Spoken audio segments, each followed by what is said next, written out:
Kenny Pickett took the football world by storm last season, and now is looking to do the same thing on the next level.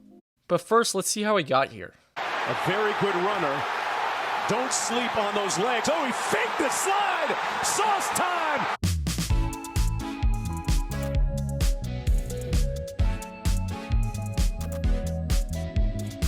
Out of Ocean Township, New Jersey, Kenny was an absolute stud in high school, as he led his high school team to a 9-2 record as a junior, and upon that was a top 25 prospect in the state as a senior. Considering that he was a small market Q out of high school, it would only make sense that the teams after him would be limited, and so he was only offered by Buffalo, Boston College, Temple, and Coastal Carolina initially. Although he heavily considered becoming an Owl out there at Temple, once Pittsburgh gave him a shot, he took the bone and decided to become a Pittsburgh Panther. Going into his true freshman season, Kenny was unable to make much of an impact early on, considering that he was behind a former USC Q in Matt Brown and a legend in Ben DiNucci. How about a little Patrick Mahomes impersonation? Although third on the depth chart, Kenny was still somehow able to get action against number 2 ranked Miami, as he was able to start in the team's last game of the year. Pickett back. He's going to run. He gets to the 5. He gets to the goal line for the Panthers touchdown. Kenny's nearly 200 through the air and 60 on the ground, along with 3 touchdowns, helped take down the Hurricanes, and upon that proved that Kenny was no joke. Following such an impressive end to his first season as a Panther, Kenny was able to take the starting position going into his sophomore year. Now that he had full reins of the offense, it was up to him to prove if his performance against Miami was the real deal. And he did pretty well. Nearly 2,000 yards and 12 touchdowns were not too shabby for a first-time starter, and helped lead the Panthers to their first ACC Coastal Division Championship. After a pretty dang solid sophomore year, there were some pretty high expectations for Kenny as a junior, and once again he did well. This time, his over 3,000 yards and 13 touchdowns helped prove that he can put up consistently solid stats, and upon that lead Pittsburgh to another postseason appearance. Although beating Eastern Michigan is not something all that crazy, it was proof enough that Kenny could show up in a big game and hopefully carry that on to what was looking to be his last year in Pittsburgh. Even though the season was shortened due to a certain pandemic, Kenny's over 2,400 yards and 13 touchdowns proved that he could do his thing once again and seemed to be a nice send-off for his time in the Steel City. Well, thankfully for Kenny and all the other collegiate athletes, he was given another year of eligibility, and let's just say he took full advantage of it. Hokies come with pressure. Pickett spins out of it. Now he's got to get rid of it. Has a receiver open in the end zone and a touchdown. Game after game, Kenny was on demon timing as he quickly became one of the best quarterbacks in college football. No clue where it came from, but Kenny was on a mission in his extra year, and his over 4,300 yards and 42 touchdowns proved that he had what it took to be elite. Usually talented players get progressively better year after year, but Kenny went from above average to insanely good over one offseason, and it still doesn't make any sense. It wasn't like he was injured in a previous year, or they got some crazy pickups.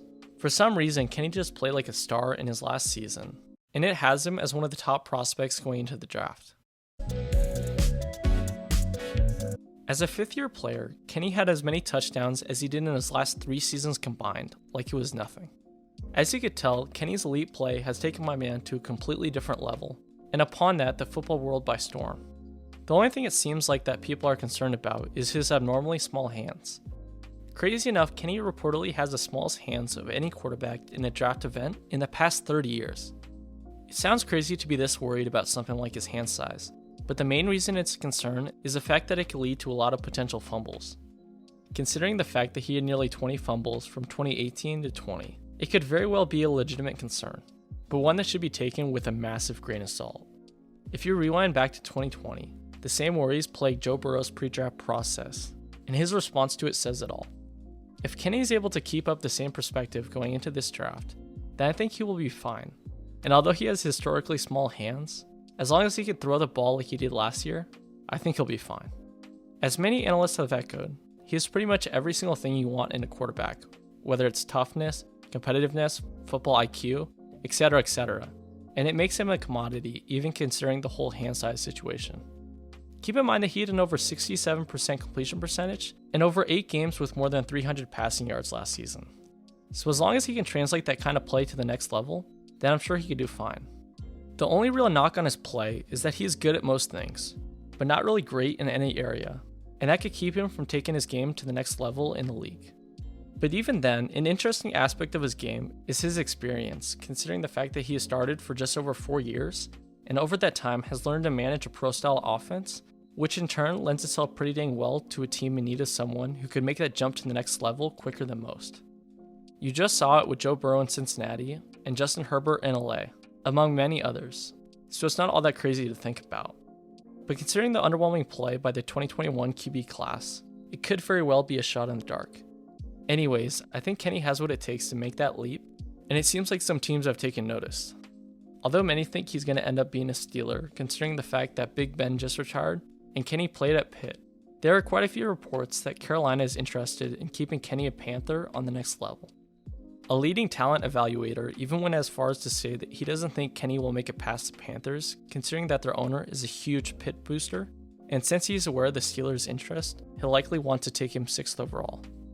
Even though the owner is likely interested, there are still legitimate concerns about why it took Kenny so long to break out at Pitt, and obviously the whole hand thing, as you could guess.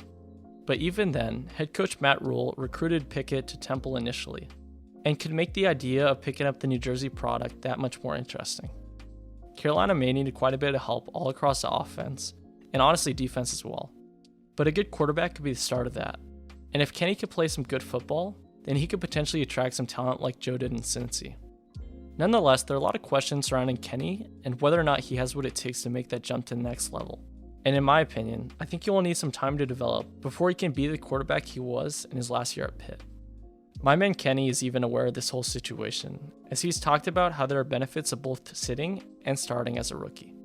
Both options present their own mixed bag of opportunity, and since Kenny is, as he would say, prepared for both, then he'll be ready no matter where he ends up going.